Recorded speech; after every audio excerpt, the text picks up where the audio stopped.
அத்தியாயம் 78. வரிசைகளின் பண்டைய புத்தகம்.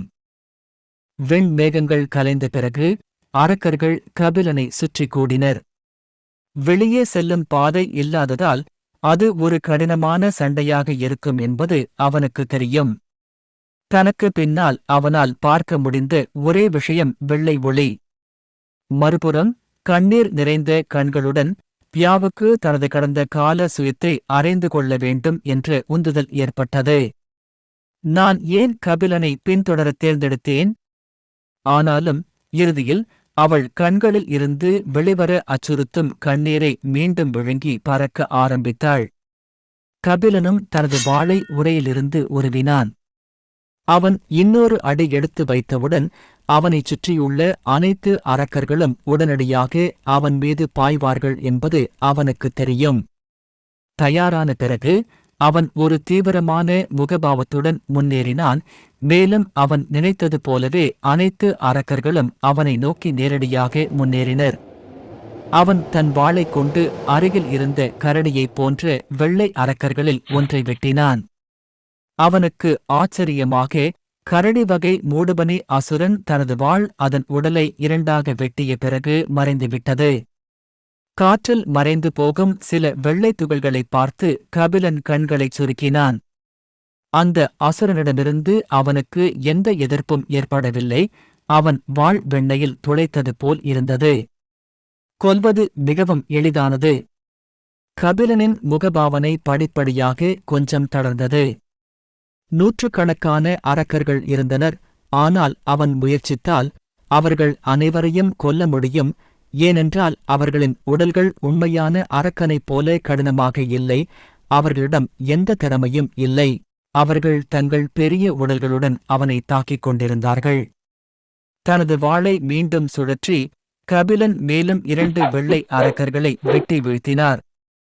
இதற்கிடையில் பியா தன்னைச் சுற்றி பறக்கும் அரக்கர்களை தீவிரத்துடன் பார்த்தாள். அவள் அதை பொருட்படுத்தவில்லை. அவர்கள் மீது தீப்பந்தங்களை வீச ஆரம்பித்தாள். அவள் பார்வையின் கீழ் ஒரு தீப்பந்து 2 வெள்ளை மூடுபனி அரக்கர்களைக் கொன்றது. கபிலன் எந்த திறமையையும் பயன்படுத்தவில்லை. தன்னைச் சுற்றியுள்ள அரக்கர்களைக் கொல்ல தனது வாளை இடது மற்றும் வலது பக்கமாக தொடர்ந்து வெட்டினார். பலவீனமான அசுரர்கள் ஒவ்வொருவராக தன் வாளால் இறந்து கிடப்பதைக் கண்டு அவர் திகைத்துப் போனார். அவர்களைக் கொல்வது ஒன்றும் கடினமாக இல்லை. அவை மிக அதிகமாக இருந்தன. திடீரென்று கபிலனின் மனதில் ஒரு எண்ணம் தோன்றியது. சிறிது காலமாக அவன் தனது வாழ்கலையின் 2வது அசைவை பயிற்சி செய்ய நினைத்துக் கொண்டிருந்தார். ஆனால் 2வது அசைவுக்கு நிறைய பயிற்சி இலக்குகள் தேவைப்பட்டதால் கபிலன் அதை எதிர்காலத்திற்காக விட்டுவிட்டார். ஆனால் இப்போது அவன் முன்னால் பல இலக்குகளை பார்த்ததும் அவன் வாளின் தாளம் திடீரென்று மாறியது. அவரது உடலில் இருந்து பிக் மானா வெளியே வந்து நேரடியாக வாளுக்குள் நுழைந்தது. கபிலன் அவசரமாக ஒரு அடி பின்வாங்குவதற்கு முன்பு ஒரு வெண்மையான சாம்பல் நிறம் அவரது வாளை முழுவதுமாகச் சூழ்ந்தது. அவன் தன் விரல்களுக்கு இடையில் தன் வாளை இன்னும் இறுக்கமாக பிடித்தபோது அவனது வாளின் நுனியில் ஒரு சிறிய கருப்பு நிற சுழல் உருவானது. ஒயிட் ஷட்டரிங் இன் 2வது நகர்வை கபிலன் முதன்முறையாக பயன்படுத்தியதால் அவன் பிரமாண்டமான எதையும் எதிர்பார்க்கவில்லை. வாளின் முனையில் இருந்த சுழல் அரிதாகவே தெரிந்தது. ஆனால் கபிலன் அதை பார்த்ததும் அவன் கண்கள் பிரகாசித்தன. அவன் வாளை செங்குத்தாக தன்னை நோக்கிச் சென்ற அசுரனின் மீது சுழற்றினான். இவை அனைத்தும் சில நொடிகளுக்குள் நடந்தேறின. வெடிக்கும் சத்தத்துடன் அவரது வாளிலிருந்து ஒரு பெரிய அளவிலான மானா வெளியேறியது. அது மிகப்பெரிய வெடிப்பை ஏற்படுத்தியது. அதன் தாக்கம் அறை முழுதும் அதிரத் தொடங்கியது. அவரது வாள் தரையில் மோதியதும் அவனுக்கு முன்னால் வெள்ளை மூடுபனி அரக்கர்கள் நின்றதும் தனது தாக்குதலின் பின்விளைவுகளைக் கண்ட கபிலன் திகைத்துப் போனார். அவனை நோக்கி வரும் அரக்கர்களின் அலைக்கு இடையே ஒரு பெரிய சில மீட்டர் இடைவெளி உருவாகி ஒரே நேரத்தில் கிட்டத்தட்ட 100 அரக்கர்களை அழித்தது. ஒரு தீவிரமான முகபாவத்துடன் கபிலன் மூச்சு விடாமல் முணுமுணுத்தான். அதுதான் 2வது வேலை நிறுத்தத்தின் விளைவு, ஒழித்தல். ஒரே ஒரு எதிரியை கொல்ல மட்டுமே பயன்படுத்தப்பட்ட முதல் தாக்குதல் எலிமினேட் தாக்குதல் உடன் ஒப்பிடும்போது இரண்டாவது தாக்குதல் ஒரு பெரிய தூர தாக்குதலாகும். ஒரே நேரத்தில் பல எதிரிகளைக் கொல்ல இது பயன்படுத்தப்பட்டது. இருப்பினும் அது என் மனதை அதிகமாக சந்தோஷத்தில் ஆழ்த்தியது. கபிலன் பெருமூச்சு விட்டான். அதே நேரத்தில் அவன் இன்னும் சில வெள்ளை அரக்கர்களை வெட்டினான். அந்த ஒற்றை அடி அவரது மொத்த மானா வலிமையில் கிட்டத்தட்ட 50% பாதித்தது. அதாவது இப்போது அவனால் அதை 2 முறை மட்டுமே பயன்படுத்த முடியும். தலைக்கு மேலே சண்டையிட்டுக் கொண்டிருந்த பியாவும் கபிலனின் தாக்குதலின் விளைவைக் கண்டு ஆச்சரியப்பட்டார். 4 மணி நேரத்திற்கும் மேலாக இருவரும் இறுதியாக அனைத்து வெள்ளை மூடுபனி அரக்கர்களையும் கொல்ல முடிந்தது. கபிலன் வெள்ளை தரையில் படுத்துக்கொண்டு பெருமூச்சு விட்டான். பியாவும் அவன் அருகில் அமர்ந்திருந்தாள். போரின் போது அவள் தன் முழு மானா வலிமையையும் பயன்படுத்தினாள். கபிலனின் உடலில் சக்தி இல்லாவிட்டாலும் 10 நிமிடங்கள் படுத்துக்கொண்ட பிறகு தன்னை எழுந்து நிற்கச் செய்தான். புன்னகையுடன் அறையின் முனையில் வட்டமிட்டுக் கொண்டிருந்த வெள்ளை புத்தகத்தை பார்த்தான். அவன் மெதுவாக நடந்து புத்தகத்தை நெருங்கினார். இப்போது அவனை சுற்றி ஒரு வெள்ளை மூடுபனி அசுரன் கூட இல்லை. புத்தகத்தின் முன் வந்த பிறகு கபிலன் புத்தக அட்டையில் எழுதப்பட்ட வெள்ளை வார்த்தைகளின் மேல் தனது விரல்களை வைத்தான். பண்டைய வரிசைகள்.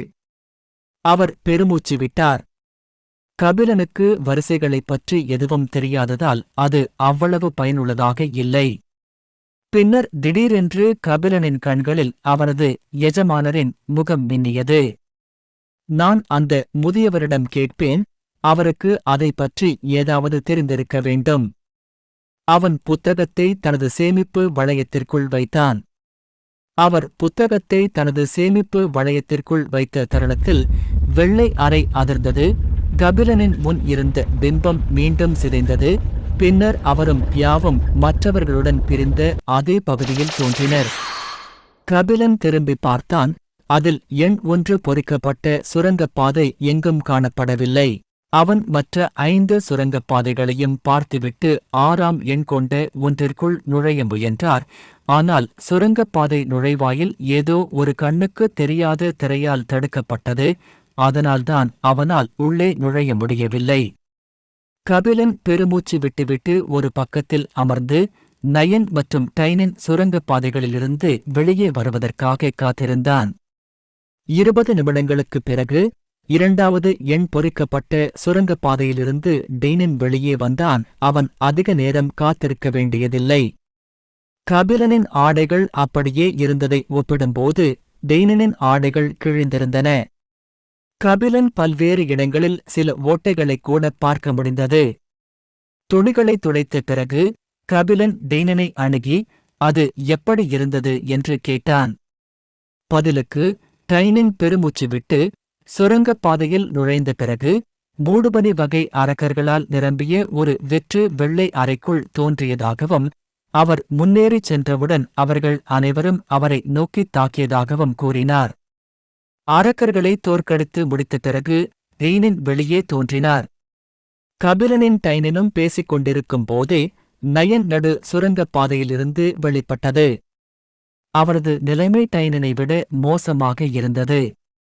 அவரது மேல் சட்டை முழுவதும் கிழிந்து அவரை அரை நிர்வாணமாக்கியது. நைனின் நிலையை பார்த்த பியா கபிலனுக்கு பதிலாக அவரை பின்தொடர நினைத்ததால் தனது கடந்த கால வார்த்தைகளை உடனடியாக திரும்பப் பெற்றாள். மறுபுறம் கபிலன் மற்றும் டெய்னனை பார்த்தபோது நைனின் கண்களில் கண்ணீர் வழிந்தது. மூடுபனி அரக்கர்களால் நிரம்பிய ஒரு வெற்று வெள்ளை அறையையும் அவர் சந்தித்தார். நயன் மூடுபனி அரக்கர்களைக் கொன்றது பரவாயில்லை. ஆனால் திடீரென்று ஒரு பெரிய வெள்ளை அசுரன் காற்றிலிருந்து தோன்றியது. அது மிகவும் வலிமையானது. நைனை ஒரு பந்தைப் போல எத்தி உதைத்தது. நைன் தனது சோக கதையைச் சொல்லி முடித்த பிறகு அவர் கபிலனை டைனனையும் பார்த்து ஏதாவது கண்டுபிடித்தீர்களா என்று கேட்டார். எதையும் கண்டுபிடிக்கவில்லை என்பதை குறிக்கும் வகையில் டெய்னின் உடனடியாக தலையை ஆட்டினார். இதற்கிடையில் நயன் சிதைந்த நிலையை பார்த்து கபிலனின் முகத்தில் ஒரு பெரிய புன்னகை தோன்றியது. நயன் அவனது சிரிப்பைக் கண்டு சபித்துவிட்டு கெஞ்சும் கண்களால் கபிலனை பார்த்தான். நீ என்ன கண்டுபிடிச்ச? ஒரு பணிவான புன்னகையுடன் கபிலன் இருவருக்குமே ஒரு நொடி வெள்ளை புத்தகத்தைக் காட்டி, பின்னர் அவர்களின் வருத்தம் நிறைந்த கண்களுக்கு முன்பாக புத்தகத்தை தனது சேமிப்பு வளையத்திற்குள் வைத்தான். நயன் அழ விரும்பினான். அவன் கபிலனின் கழுத்தில் கையை வைத்து ஒரு உண்மையான புன்னகையைக் காட்டினான். அடுத்த முறை நான் நிச்சயமாக உங்களைப் பின்தொடர்வேன் குருவே. பின்னர் அவர்கள் அனைவரும் உடனடியாக சுரங்கப் பாதையிலிருந்து வெளியேறினர். சுரங்கப் பாதைக்குள் எதுவும் மிச்சமில்லை, அதனால் அங்கேயே தங்குவதில் அர்த்தமில்லை. மேலும் சில முறை முயற்சித்த பிறகும் அவர்களால் மற்ற சுரங்கப் பாதைகளுக்குள் நுழைய முடியவில்லை. அவர்கள் சுரங்கப் பாதையை விட்டு வெளியேறிய போது சூரியன் ஏற்கனவே அடிவானத்தில் மறைந்து கொண்டிருந்தது. இது நாளின் முடிவைக் குறிக்கிறது. அவர்கள் மலையில் இரவைக் கழித்தனர். மறுநாள் அதிகாலையில் கபிலன் நைனுக்கும் டைனினுக்கும் விடைபெற முடிவு செய்தார். அவர் மற்ற தங்க சிலுவை அடையாளங்களை நோக்கி செல்ல விரும்பினார். நயன் பெருமூச்சு விட்டாலும் வேறு வழியின்றி சம்மதித்தான். கபிலனுக்கு பிறகு அதிக வாய்ப்புகளை தேடுவதற்காக வேறு திசையில் செல்ல விரும்புவதாக டெய்னினம் கூறினார். காட்டுக்குள் நுழைந்த பிறகு அவர்கள் மூவரும் வெவ்வேறு திசைகளில் சென்றனர். இந்த ஸ்டோரிஸ் பிடித்திருந்தால் லைக் அண்ட் சப்ஸ்கிரைப் செய்யுங்கள். ஒருவேளை இந்த ஸ்டோரிய தனிப்பட்ட முறையில் தினமும் பார்க்க ஆசைப்பட்டீங்கன்னா மாதம் 30 ரூபாய் கொடுத்தால் போதும். உங்கள் டெலிகிராமுக்கு தினமும் ஆடியோ ஸ்டோரி வரும்.